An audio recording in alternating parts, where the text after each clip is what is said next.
Hello everyone and welcome to the first video of this channel when I will be bringing you guys the coverage of top Keyforge events, deck analysis, strategies explanations, stream highlights and much more.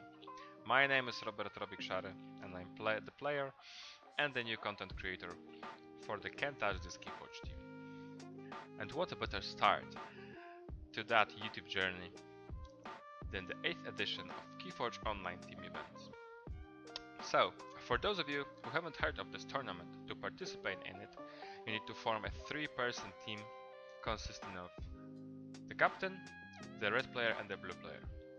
In each round, when the team face off, corresponding players battle each other in a game of Keyforge. That gives us 3 games, creating best of 3 match. Teams have 1 week to complete the match and submit the result in each round. The teams are also separated into groups, and after the round robin, they're gonna be redistributed into the tournament brackets based on their results. Best teams form so-called top cut and battle each other for the championship title. Can't Touch This sent 2 teams to participate in this edition of KOTE. And in this episode, we will be covering the first round with one of those teams, namely Can't Touch This the WolfpACk. And they will be facing against Team Exalted the Buggies. So with all that said, let's meet the blue players of the respective teams. Alright, so on the right hand side we can see Netherwine, the Albino Ozari Baron, piloted by the blue player of the Team Exalted the Buggies, Novelty Boy, and his opponent representing the Can't Touch This the WolfpACk, Soris Antonius, with his deck of choice, Arnold Wąsacz Zdrajca Jaskini on the left hand side. Now, probably all of you are actually surprised by the SAS score of those decks. Everything is fine. Those decks were chosen due to the format of this tournament, which is the SAS climb. Basically, in each round, decks will be some sort of restricted by the SAS score. So in the first round, there's the decks can be at maximum 60 SAS, and then we have 2 points of SAS increment per round to this restriction. So this format is actually pretty fun, just because it opens the door for more deck styles rather in the competitive Archon scene, and also gives more room for players to outplay their opponents both in preparation and in the game itself. So, what is the first deck style that comes to your mind seeing such a SAS restriction? You can leave it in the comments down below, and for me, it's the Heart of the Forest style of deck, and Novelty Boy agrees. Besides the Heart of the Forest and Key Cheat core, in his Untamed we can see 3 other Ember Pips, Full Moon and several creatures to complete the game-winning burst. His This House consists of double Not Finished Review, which can shuffle back to the deck those Untamed creatures needed to win the game in the endgame. And also you can see the fun combo with the Pit Lord and the Scullion, so you are actually able to play the Pit Lord and in the same turn sacrifice it, not to lock yourself into the disc for the future turns. The Brobnar House takes care of the Ember control in this deck, basically with the Grump Buggy, which pairs well with the 8 creatures with fire 5 or higher, and also we have the Gub and double Grove Keeper for even more potential power. The Coward's End is the main board wipe, but what this deck lacks is the efficiency. No draw power, no archiving. That basically means that to collect all the combo pieces needed to win the game, Novelty Ball will need to it will just take time. So let's see what Saurus Antonius has in store for this round. I would bet that before the pairings were announced, his strategy was based on the Ultra Graviton, right? But it cannot deal with the Heart of the Forest. But looking on the logos, we can see great efficiency. We see double drop pips, double QMax, some archiving power with the eclectic inquiry, as well as Ultra Graviton himself. In this, although the Shadows House isn't as much about stealing, it's a great disruption with double subtle auto, borrow, tempting offer, Borned Venom, and the Doom Sigil, which allows all those small creatures in his deck to trade to just destroy the creatures with much more power than themselves. And looking on the Untamed House, we can identify the Antonius win condition in this matchup. Although Antonius has some sort of the artifact control with Borrow and Nexus, he cannot destroy the Heart of the Forest. The strategy relying on hitting the Heart of the Forest with the subtle auto isn't the best one, just because of the presence of the Glimmer in the Novelty Boy deck. The Glimmer makes this Heart of the Forest win condition more consistent. It can return it when it gets destroyed, and just in the same time you can play it back. So, when we see the Key Frog and 2 damage pips distributed in the Untamed House, we can see the Key Cheat we can activate in the turn we play the Key Frog, right? So we see both decks having some sort of the same weakness in the Amber control, and both decks being able to play the Heart of the Forest style. That can only mean that we are here for an exciting game. So without further ado, let's just jump straight into the game.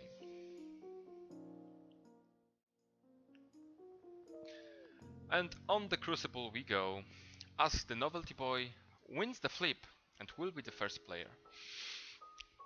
As we can see, he also mulliganed, and let's see what he opens up with. It's gonna be Untamed, and the Chota Hazari hits the board. So it's not the end of the world. We have the Glimmer, we have the Not Finished with You to get it back to the deck for the end game. So it's even better now than in the middle, where you just need to discard it or just lose an Amber. So it's a fine first turn play. Not the greatest, but still okay. Let's see what Antonius goes with.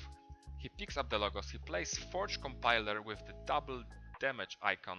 He deals 2 damage to the Chota Hazari, plays the Demobot and the Titan Engineer. And the really important factor in this turn was, after some sort of like 15 seconds of reflection, he discards the top half of Ultra Graviton. And it's a crucial, well played move, because he cannot lose efficiency due to chaining himself with such a card. Because the first plan when you play against Heart of the Forest with low efficiency is to just rush him before he can get to the Heart of the Forest. Okay, so let's see how the game progresses. Novelty Boy goes this. He uses Cool the Weak to destroy the demo bot, which actually means that Saurus Antonius steals 1 Amber from him.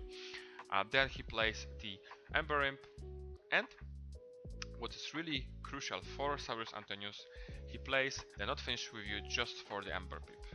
So this card is actually really viable in the Heart of the Forest deck, in this deck in particular, to just be able to shuffle back the Chota and all those untamed creatures to pair with the full moon. So seeing it early is really good for Antonius. Antonius moves on with the Shadow's turn, and as we can see, the Doom Sigil hits the board early, it's really good, and also the Tempting Offer on the Chota Hazri is a great play, because first of all you give an Ember, but in order to put it back to play, Novelty Boy must lose one, which is not so great, right? Also, if he wants to keep it to the combo, it's actually too early. He must basically discard it either or play it and lose Ember. So it's definitely the creature to bounce in this scenario. Antonius continues with the mag with the bonus capture pip, so he captures the Ember which he basically gave a second ago to Novelty Boy onto the Titan Engineer, and probably, yes, of course, he just takes it back from him. He finishes the turn with a Reckless Rizzo, so in the future turns there is a potential of stealing 2 Ember from the Novelty Boy. Novelty Boy continues with the Untamed, and as we can see, the Glimmer hits the board, so it's another good sign for Saurus Antonius. The Glimmer going basically for the not finished with you, or something else. Like, it's not the Glimmer for the Heart of the Forest to maintain the win condition. It's not the Glimmer for some sort of the game winning Untamed card. It's just a Glimmer at the start.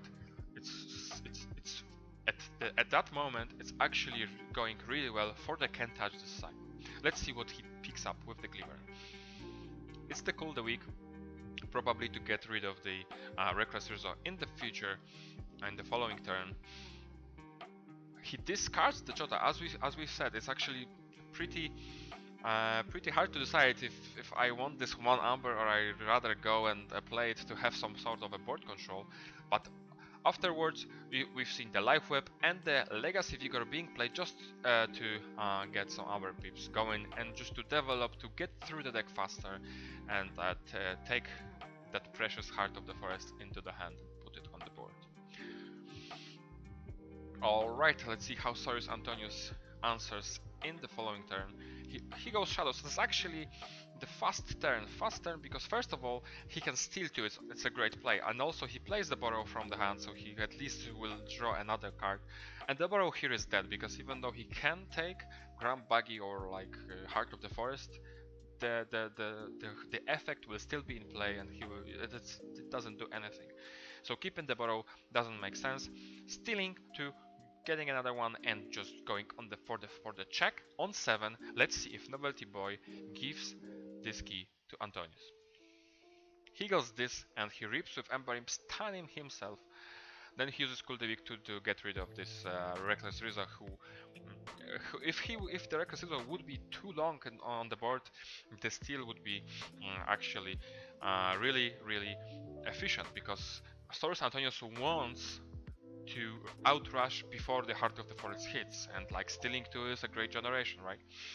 Then he plays the Pit Lord, gaining 2 Amber. Let's see if the Scullion follows. Yes, the Scullion follows, so we see the little combo I've mentioned, when you can play actually the Pit Lord and not being locked into this for the following turn. So as we can see, Novelty Boy ends on 5, and Saurus Antonius forges the first key on this channel, the red one, and goes with the Untamed for the turn. He plays the Niflgrunts, he plays the Ritual of the Hunt, the Flumph on the board, and he finishes the turn with the Commune. It's a good Commune, because he was, before playing Commune, he was at 3 Ember, so he ended at 4, but it's a sad Commune, guys, because you can see the draw peep and the Ember peep. It's not the place for those peeps, right? It's a sad Commune, but probably this distribution and so forth makes a deck below 60 SAS. Moving on, with the novelty boy Untamed turn.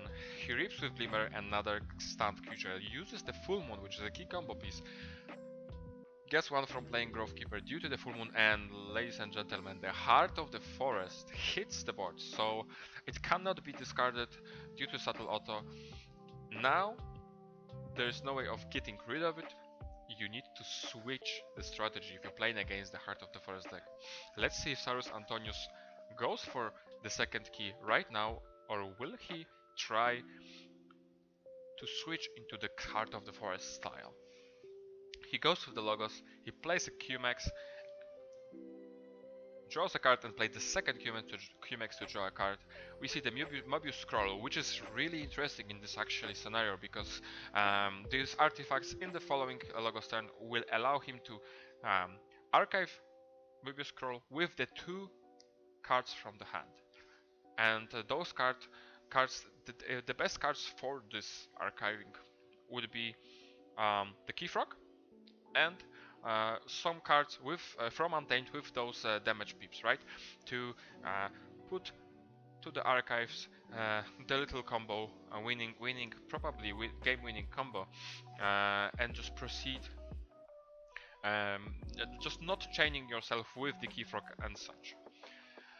Let's see what he decides to do with the Titan Engineer. Oh, he uses the Ritual of Hand to use the Flumph. And this is when the Doom Sigil comes handy. So normally the trade after the trade wouldn't happen because Flumph is only 3 power, but with this Doom Sigil he's able to take out the Scullion and also give himself +2 power counters, making himself 5 power, anticipating the future value of Grand Buggy for himself.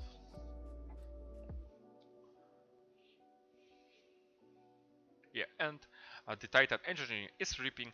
It gets stunned, but notice Cyrus Antonius is on 5. There is no way he will forge the key, even if the Titan Engineer will be like destroyed or will not be on the flank. Okay, and now Novelty Boy forges his key for the 7 because Titan Engineer is not on the flank, and the Forge Compiler pops. All of those Cyrus Antonius creatures are now warded, and the Novelty Boy goes with this, uses 3 Fates, but he will kill only the Grovekeeper and just like remove 2 wards from the Titan Engineer and the Flumph. Let's see how he will continue his turn. We see the Gab being played and the Blood Shrimp next to him, making him 6 power taunt creature, and the Ember Imp is removing stun. Cyrus Antonius continues with the shadows, and ladies and gentlemen, here the dynamite strikes. He plays the Subtle Auto, and now, dear audience, you can pause the video and try to figure out which card is the best for Antonius to hit out of this auto. Okay, let's give you some time. Okay, so for those of you who were able to do it, congratulations on spotting this opportunity. And for those of you who just enjoy the coverage, it's the Grand Buggy. Now Cyrus Antonius doesn't just need to like think about the key cost. There will be no shenanigans with those high power creatures from Novelty Boy's deck to like make his key cost being absurdly high, and probably this was one of those cards which made the Heart of the Forest playstyle harder. But now there's little to none Ember control in the Novelty Boy's deck. His efficiency is pretty low, so it's really high probability that he will get the combo pieces without the Grand Buggy being on the board, and he will go for the second key, and then Antonius can just do the Heart of the Forest himself. But focusing on the game, let's see how the Shadows turn continues. We see the Gamgee being played, the standard development from the Cyrus Antonius. He plays the creatures to fill up the board and to ensure the burst for himself. The second Gamgee and the Nexus being played. Now Novelty Boy goes Brobna, and this board is simply too big. He blows it up with the Coward's End, leaving only the damaged Titan Engineer and 2 QMaxes, which actually had ward on them, destroying his own board, but then replacing them with Kaufin and Bingle Bang Bang. Saurus Antonius goes Logos. He uses the Mobius Scroll to archive itself and 2 cards, probably, as we said, the Key Frog or some damage pips in Untamed for the combo. Let's see how he continues the turn. He plays Infomorph, and after some sort of reflection, he unstuns the Titan Engineer and discards the Eclectic Inquiry. This is huge from Saurus Antonius, sticking to the game plan.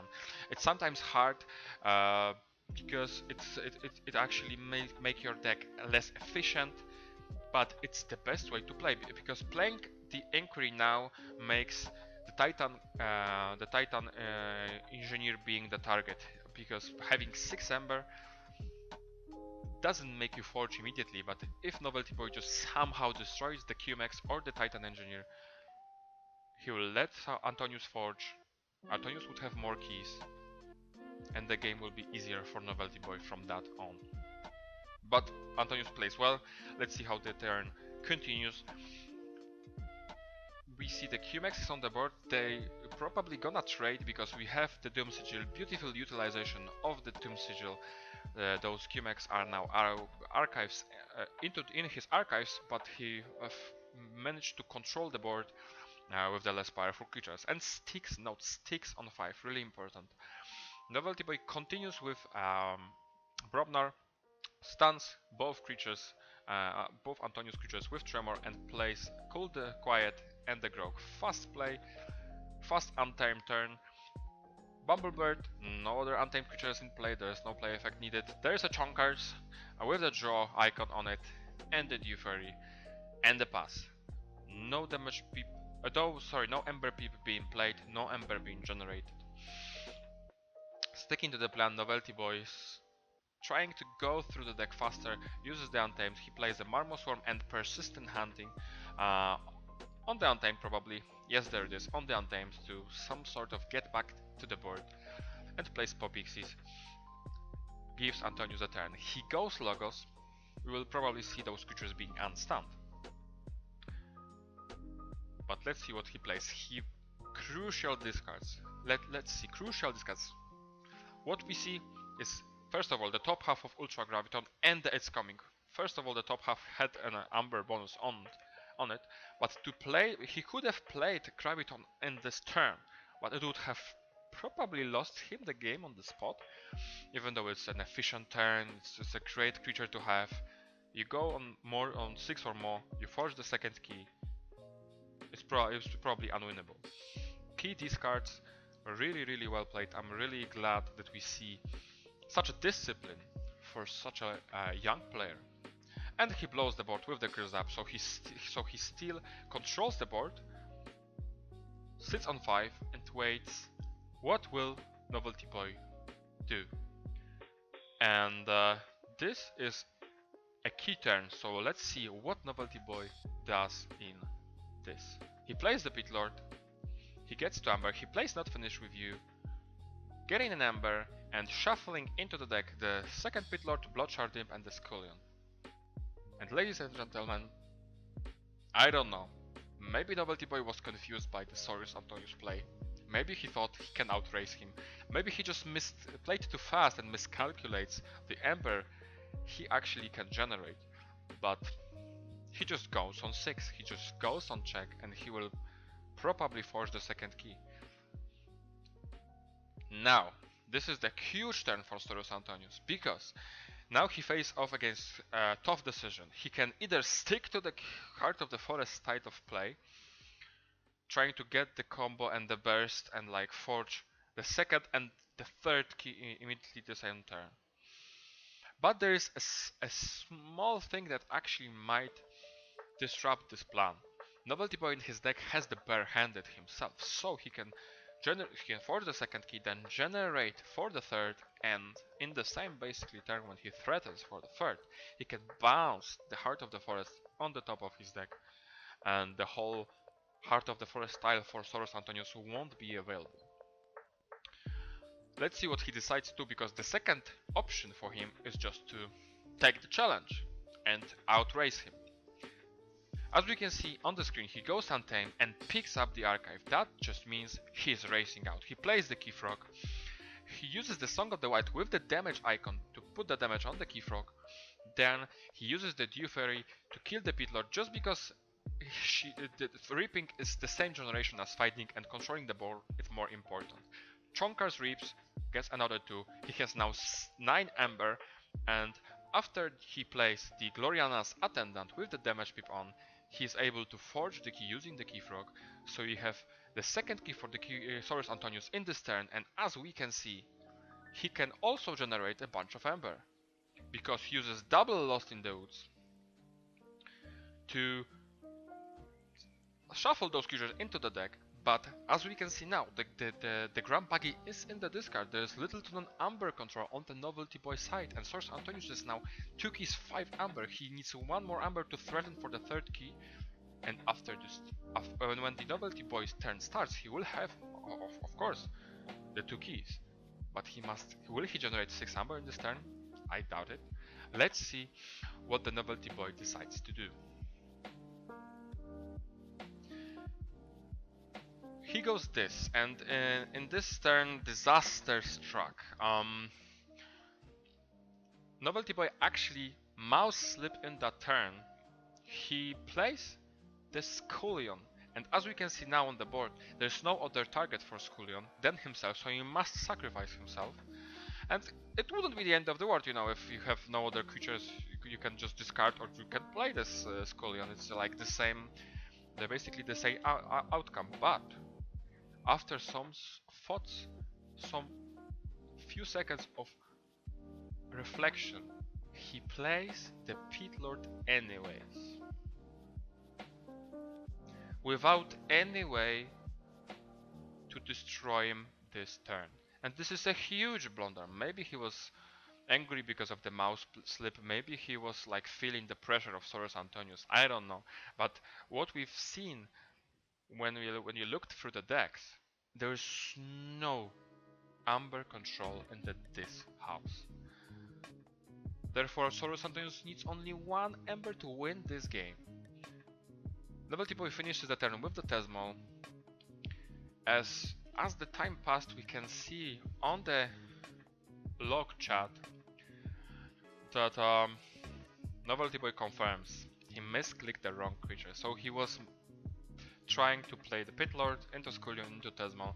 He will be at least able to play another house and try to control the Amber somehow there. But let's see if Soros Antonius has this 1 Amber pip to go and win the match. We know there's many untamed creatures in his deck, but he plays with the shadows. He uses Subtle Auto to discard Tremor. It's actually a meaningful card, but he puts Born Needs Venom onto the Tesmal.